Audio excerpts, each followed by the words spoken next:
a man said to me, my wife cannot earn more than me because I have to remain the head of the home. And I said, I'm sorry, head of the home and financial income, what brings that together? You're the head, has nothing to do with how much money you bring in.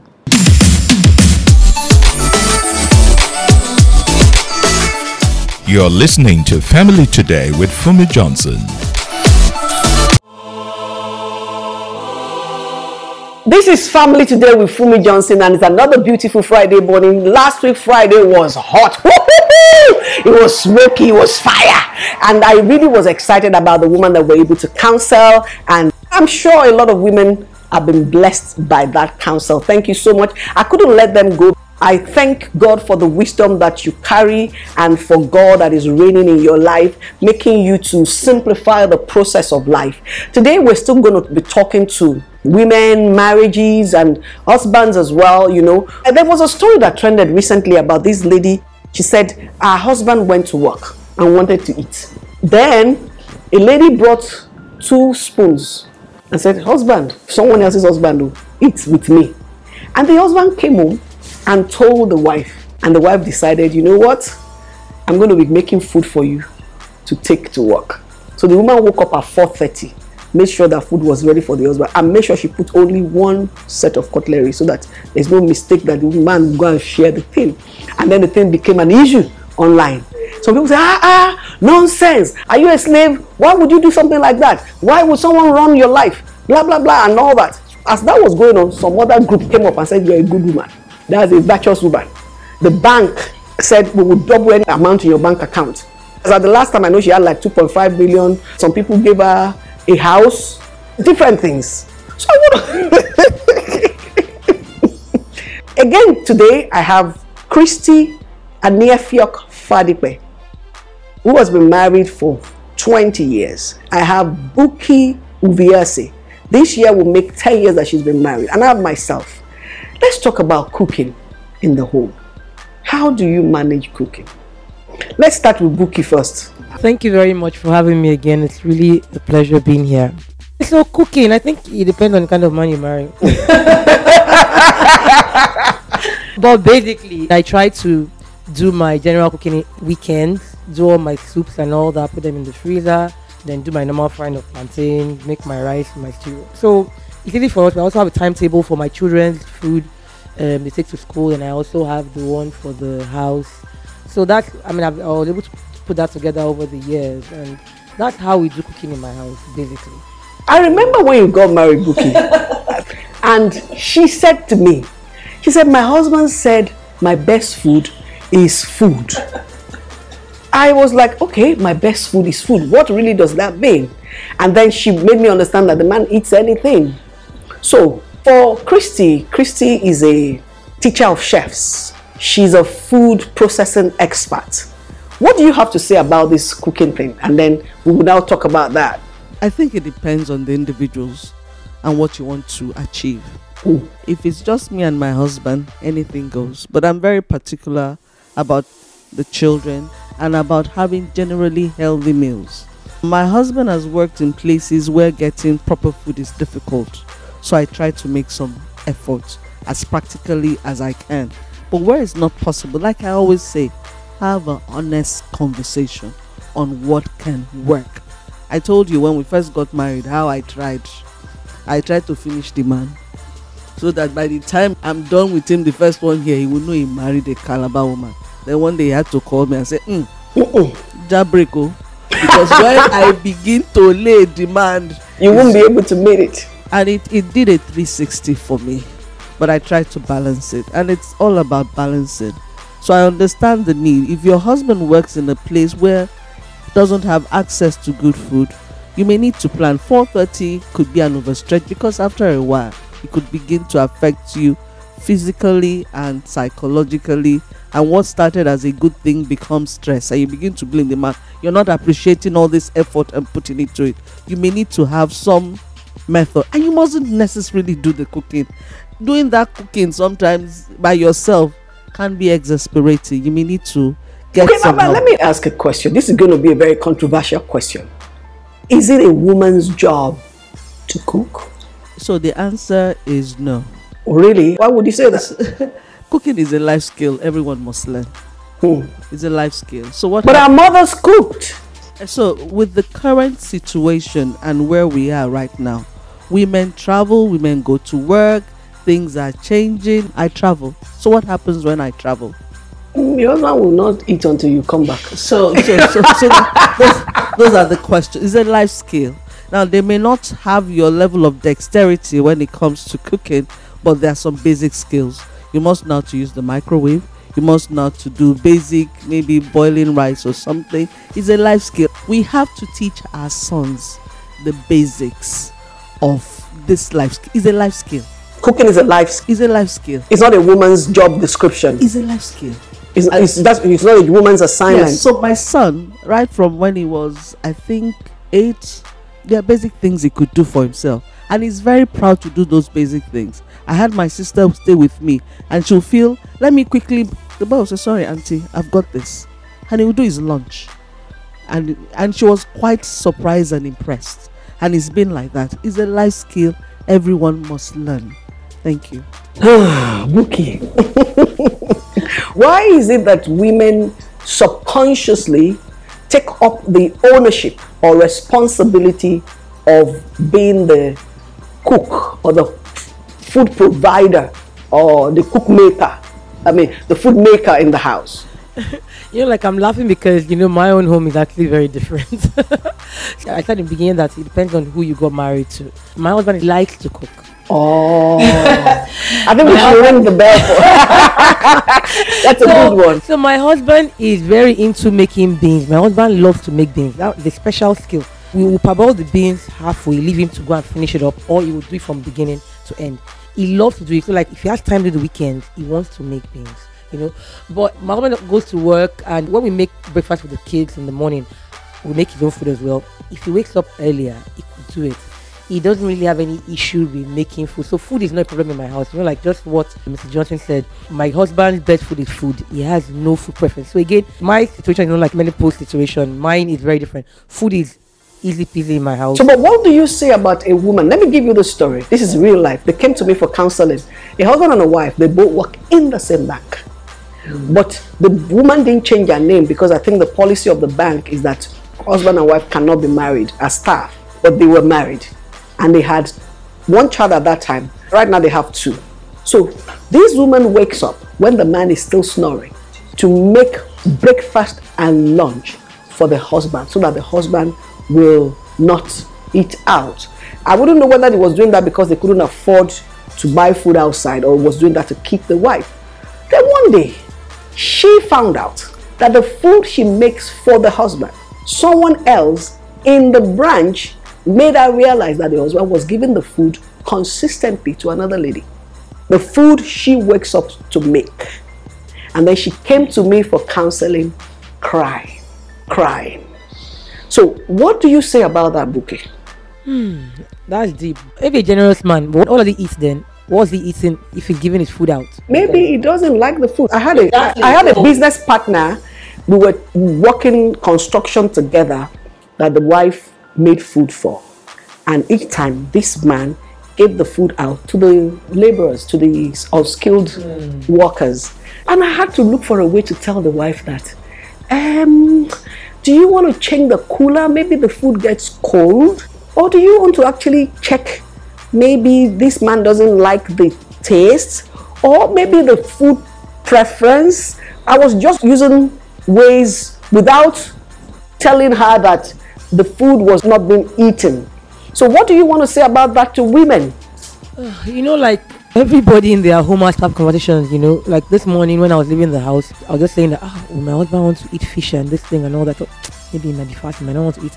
I also left it, but I just made the option that if daddy wants to eat this and make it ready for him and all that. You have to have a conversation, you have to talk about it. But again, if you don't know, you won't talk about it, but you might get to a point where you might want to talk about it and find out, like, what do you want? I've been making this food and everything. How is it? Is it okay? You see the plate, is it empty? Is he eating it? So that you just don't keep wasting your time making food for him. Okay, let me ask Christy. But before you make a comment, I still want to say something. We are women, and I'm close to 60. She's over 50. She's over 40. So we are experienced women. Right. Is it a woman's responsibility? You have said it's a life skill. That looks like a very beautiful English. Are men going to agree that they should sit with their wives to talk about food and what goes into it? Or are women naturally taking it as their responsibility because that's what they saw? The young people of today are not doing it. I remember a friend of mine, we were talking about her daughter. That time, ShopRite had not come in, Palms had not come. I said, Mom, a time is going to come when you will go to a supermarket and you can buy your meal for the day. And your husband can do the grocery shopping. And it's happening right now. You can give a list and the person just goes to any good supermarket, to get the food. You talked about jackpot the other time. You jackpot and you realize that you have to get to the train or tube station by a certain time. It's whoever is left at home that's going to get the work done. And then you have to both make enough money to be able to pay the bills. So I want you to talk about this, amongst other things. Christy. Okay, you've asked this question.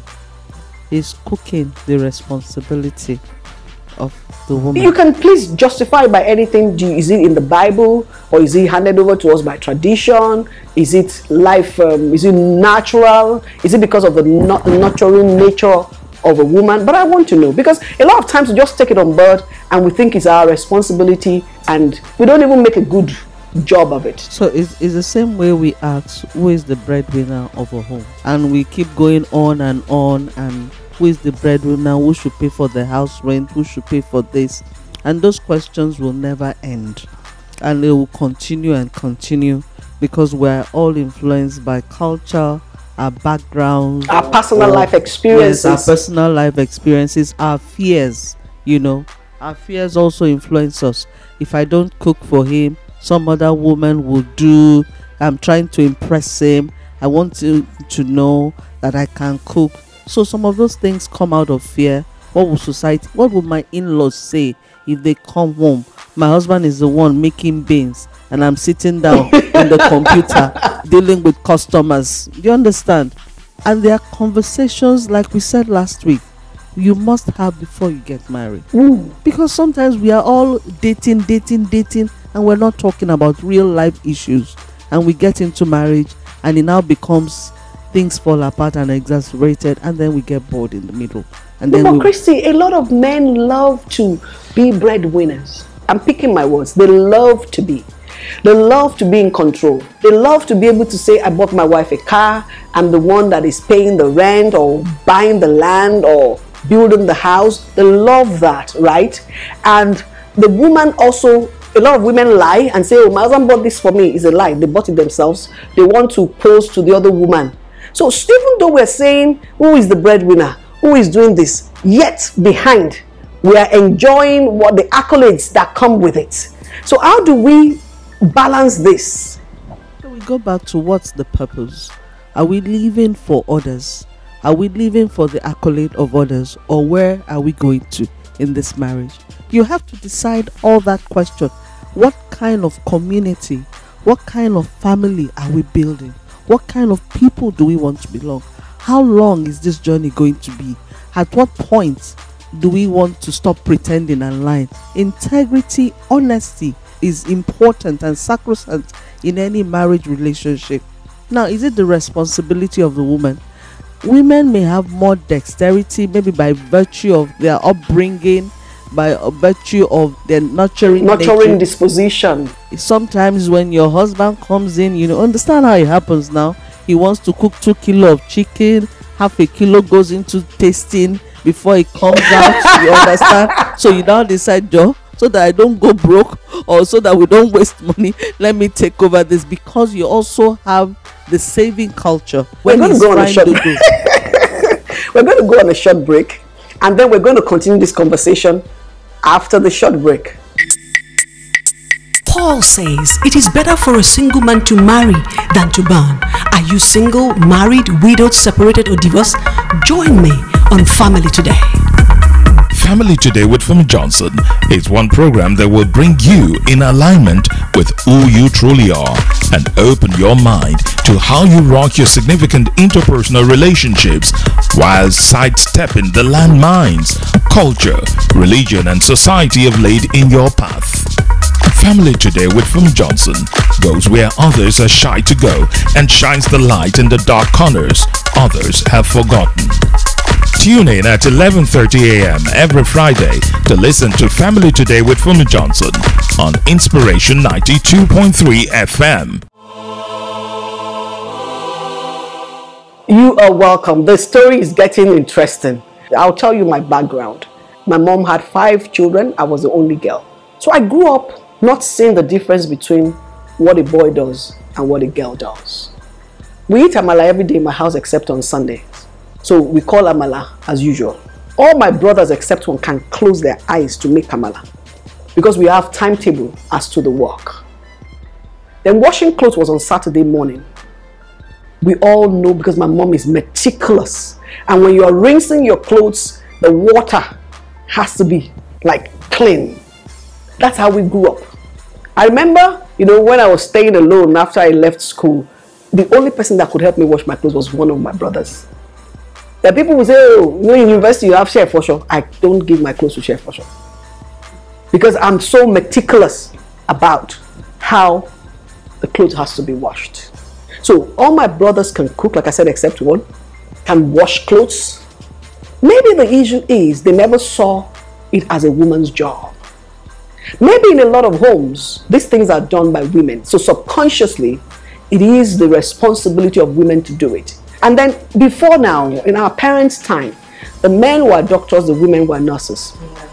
The fathers were principal, the women are headmistress. So it was always the men had higher socioeconomic status than the women. So it was natural for the women to make it up with other things. But things have changed and are changing. So shouldn't we look at that as something that the society needed to address? Because when people are saying they're tired, when people are feeling that the weight is unequal, because I saw a man said to me, my wife cannot earn more than me because I have to remain the head of the home. And I said, I'm sorry, head of the home and financial income, what brings that together? You're the head, has nothing to do with how much money you bring in. So why are you bringing it together? And what makes you think that headship is superiority? And what makes you think that superiority is about who brings in more money? Because the problem is this, and I want you, my ladies, to listen to this. And men listening to me out there, when a man earns 10 million and he decides how the 10 million is going to be spent, this is how we're going to spend this, we're going to give this to mama, we're going to go for vacation, and we're going to do this. And it sounds okay. If anything happens to his job or his earnings, and he doesn't make that 10 million the following month, 3 months down the line, the woman now makes 50 million. Should the woman decide also how the money is spent? What goes where? Does that now automatically make the woman the head? Since the man making money at that time is the head. Does that shift the role? I want us to look at this because I think there's a problem brewing all around us. In those days, men don't go to school, women don't go to school. Men go to war, they go to the farm, they go to hunt. Women stay back at home. Now, the hunting place is Victoria Island. Everyone is going there. The farming place is on computer. Everyone is going there. So what really is happening? Buki, talk to us. The talk about everybody should learn life skills, that cooking thing, I think it's important that we all learn it. If you have boys, train your boys to cook, to know everything, let them learn everything they need to learn. Same thing with the girls, because again, the world has really changed. What worked in our parents' time can't work now, Things have changed, and if you don't change with time as well, you probably just, be up to them and be doing things in a remote way that can benefit you as well.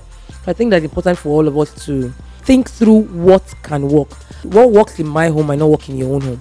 So don't try to say, when I was going to my mother used to do, what was your mother's work then? What was your father's work? It's not the same thing. I spoke to somebody recently. She lives in the UK. She works in China. She was awake at 3 a.m. working and all that. I'm thinking, are you not going to sleep? She helped put chain money and everything. She's working in the middle of the night and still communicating with Nigeria, and she didn't know all that work. And she's a doctor in the UK. Imagine where she's sleeping during the day and her husband is at home. He will take care of the kids because she's also working overnight and working. So again, your home, just sit down and think about how your home should function. If the man has more time to do some things, let him do it. Again, we probably have not trained our men to do a lot of things, but they need to actually think through how to do. We cannot learn skills. I learn how to make different things online every time. So again, anybody can do it. It's not the internet for everybody. The men can also learn it. You can learn how to make pancake or anything for the kids or whatever. We can all learn it, but you need to actually put your mind into solution mode, not tradition mode. All right? Ooh, can you repeat that again? Put your mind in solution mode, not tradition mode. That way you move forward. Your home will move forward. All right? But if you keep thinking about you make other kind of thing, they will not hear that. Then you move forward, because people are thinking about, they're not thinking about you. Your home is going down because you're not thinking about doing the right thing. Because you're not upward mobile. Yeah, people should not hear that I'm sleeping in the house. People should not hear that my husband is. You're not moving forward. But if you take your time, how can my home run properly? What do we need to do? Can my husband happy to wake up at 4 a.m. and I'll do the school runs later in the day? See what works for you. You know, don't try to do copycats. All right, so that's my own. Wow. I think we should clap at that point. That was very good. You know, put your mind in, what did you call it? So I said, solution mode. Yeah, put your mind in solution not tradition mode. Not tradition mode. Thank you so much, Buki, for that. I like that as a buzzword. You know, put your mind in solution mode, not tradition mode. Christy, I want us to debunk and work on something. I do that all the time. When my husband comes in to the kitchen, the first thing is tasting the meat, and I'm like, no. And I think there are two reasons. One is scarcity mentality. A woman is security conscious, and we're always calculating and planning and budgeting, and we deny ourselves, you know, of the pleasure. We're so work oriented. So when we get into that kitchen, we already skew ourselves into the mode of, I'm making this food and it's going to last for 3 meals or 2 meals. And then when the man comes in, he truncates that process by taking 1 or 2 pieces, because you've already calculated, I have 3 children. If we do, you know, 7 pieces, that would do, we need 21. So taking 1 out, and then normally also when the man takes 1 or 2 out, it makes it not to be 3 meals. And then the woman thinks it's our duty to not take so that others can have. Do you understand what I'm saying? You're talking about retraining our men. This is where the retraining needs to take place. Someone told me a story about how they had a few pieces of meat in the house, and the mom served the father 2 pieces. And then there was only 1 or so or 2 left for 5 children, and they were supposed to share. And then one of the audacious children went to the dad and said, we don't understand, there are 4 pieces of meat and they gave you 2. The mom wasn't going to take, and the mom said we should share. My father said, no, if there are 4, then cut it half for everyone. I think sometimes we make these men witches. Like they don't even know what we're going through. They don't even understand that you're suffering and you're doing that. Or probably because you want the man to feel the ego is taken care of because he's the one bringing the money. No, I think there needs to be some level of equalization. I think husband and wife need to sit down in this 21st century. I went for a teaching engagement, and a lady came to me and said, my husband gave me 1 million. I said, this is 1 million per month. Take care of the house. I'm talking about 10 years ago. In Nigeria, that was a lot of money to take care of the house. She said, he married me after NYSC, and my salary in the bank was 150,000. 1 million, I felt was wow. But I felt proud. The first month, I went to buy a designer bag. I went back to the branch that I resigned from to show the people, like, pepper them gang, look at me, I have arrived. She said, ma, this is 3 years. The man has not increased that money from 1 million. So that's not the painful thing. He said, if anything goes wrong in the house, Bob, you have money. Electricity bill, you have money. Water bill, you have money. He said, right now, if someone comes in from the village, he said, yeah, don't worry, my wife will take care of it. That is practically micromanaging that money to the extent that we don't even eat well in the house. He said, now when we now have visitors, the man will be like, hey, how could you serve this with all the money that I'm giving you? He said, I'm tired of that money. I want to go out and make my own money. He said, my friends that I left in the bank as banking officer, they are now AMs and manager. They are now entitled to their own official car. They are now doing this and that. Say, I can't say a word because he who pays the piper dictates the tune. Christy, I want you to address all these and more. Now, remember, you are not able to call in because I have two powerful guests in the house and I want to drain from their wealth of wisdom.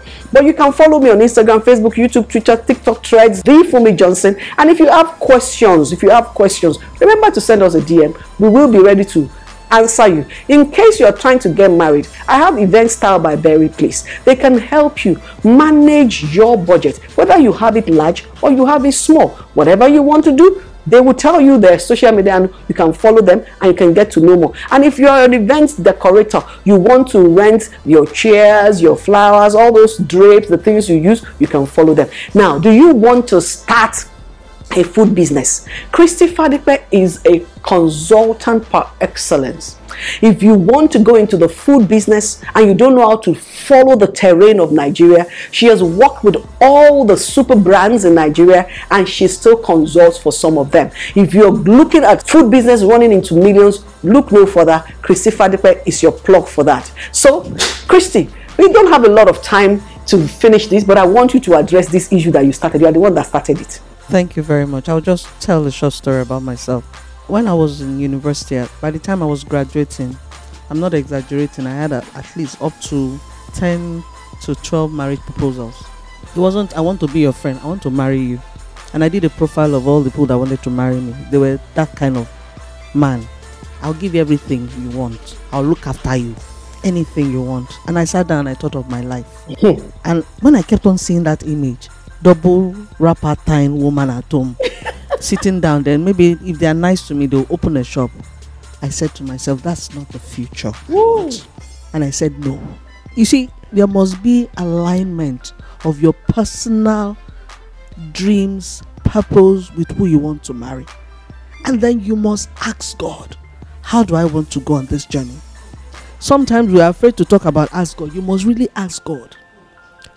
At a point, some people thought I was proud. What's wrong with you? Everybody wants to marry. You're just doing shakara. And they were good Christians. You're doing shakara. And a particular woman said, I get one brother. If he marry you, I tell you, he go take care of you, finish. Take care of you, finish. My dear. I said, ma. He said, the woman thought I was mad. Said, are you okay? I said, madam, I go school. I get what I want to do with my life. So, sorry, madam. I hope God will help you out of where you are, certainly. But for those that are not married, it's beautiful to be taken care of. I love to be taken care of. I love to be spoiled. But I also have a dream. I also have accountability to give first before God and then to myself. For what purpose was I created? What is the purpose of my life? Is it just to marry a man, have children at the end of it? What else? Then of all men, I'll be most miserable. So when you're out of purpose, out of sync, you're miserable. You'll be bored. So that's my journey. In fact, when I sit down, I just laugh. And I said, this is my husband, you luck you. If I'd marry one of those now brothers. You know. And so that's that. Then when we talked about women owning the kitchen and all that, yes, I agree with you. We are so calculative. Me, I calculate. I would have calculated this chicken I'm buying. I would have portioned it. I would have counted it. I would portion it and all that. I think we should relax also. We should relax. We agree. All of us unanimously agree. We should relax. Relax. We should relax. You know, the owner of the cattle on 1,000 hills, he doesn't. He's able to provide. He's able to provide. Let's just relax. And if you buy 1 carton, put 1 kilo extra. Yes. For tasting. Let's allow for tasting. Allow the children. You know. Let's relax. Let the husbands breathe. Let them breathe. Yes, I agree. Let's relax a bit. Thank you so much for coming, Christy and Buki. I've enjoyed you these last 2 weeks, and I want you to know, can we bring them again? Yes, we want you to come again. And I want to leave us on these last notes. Marriage does not bring happiness. You need to have a lifelong goal and work towards fulfilling your life purpose. And when you marry, it is important for you and your spouse to work out how your dreams would fit into that new home. Husband, leave your parents. Wife, leave your parents. Come together and form a brand new home that will create a great start. And I pray for you that your homes will do well. Your children, born and unborn, will be great. They will be mighty on the surface of the earth. You will not raise them for destruction. Remember to follow Family Today with Funmi Johnson all the time, and meet you again, same time, next week. God bless you. Family Today with Funmi Johnson is powered by the Capstone Church Without Walls.